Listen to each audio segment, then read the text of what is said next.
welcome my review of Hobbs and Shaw, a spin-off of the Fast and the Furious series. It stars Dwayne "The Rock" Johnson as Luke Hobbs, who was introduced in Fast 5, Jason Statham as Deckard Shaw, who was introduced in Fast 7. I'm going to be completely honest, I really don't care for the Fast and Furious series. I thought 1 through 4 was kind of stupid. 5 was okay. 6 was very overrated. 7 was dumb. I didn't see 8 because I heard it was actually also very stupid. With that being said, this actually works. In part to a few factors. One being the actors. Dwayne The Rock Johnson plays Luke Hobbs, and Dwayne The Rock Johnson being in any film automatically makes that film better. Doesn't matter what it is. America has decided, and it's obvious. Um, Jason Statham as Deckard Shaw. Jason Statham has been a badass since the 90s, still a badass, and he brings that gravitas to this film. This film was literally built around the premise and the chemistry between Dwayne The Rock Johnson and Jason Statham's character. And it's a big payoff. They work very well off each other. They bounce quips, insults, ideas off each other, and it works. Then you have characters like Vanessa Kirby's Hattie Shaw, who plays the younger sister of Deckard Shaw. Um, they have a strained brother sister relationship that actually works because these actors never worked together. It kind of works well in their dynamic. The setup they try to do with Hattie Shaw's character with Luke Hobbs, not so much. But heroes aren't as good if they don't have a good villain. Enter Idris Elba's Brixton Lore, cybernetic badass villain. Um, I remember when the movie was about fast cars, short skirts, and like night and NOS and vehicles. Now it's about cyborgs transforming motorcycles and viruses that wipe out genetic codes. Idris Elba is a pretty good villain, intimidating, badass dude who likens to the Terminator. Can't be stopped, can't be shot, can't be run over, can't be blown up.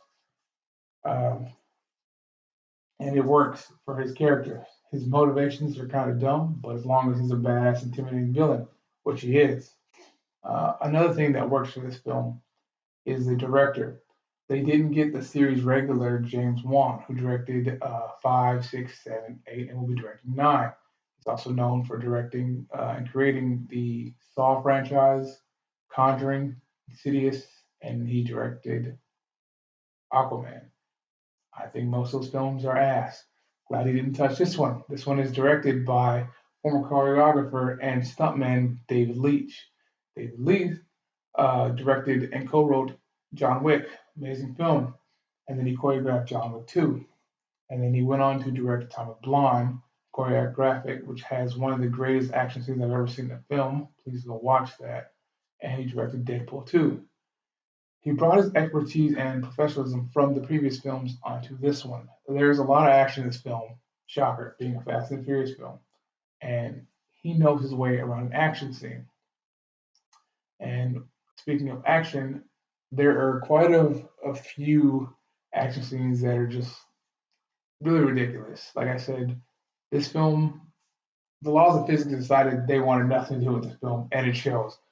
Now, they have cars that are attacking helicopters, cars that are doing barrels to the sky while blocking bullets, shootouts that are upside down. These all sound ridiculous, and they are, but they're amazing to show. And David Leitch handles them very well. So if you're going for action, this is it.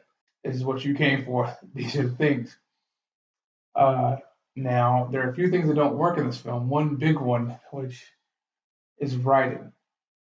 Shocker that Fast and Furious films don't have Oscar-winning dialogue. The pacing's a little off.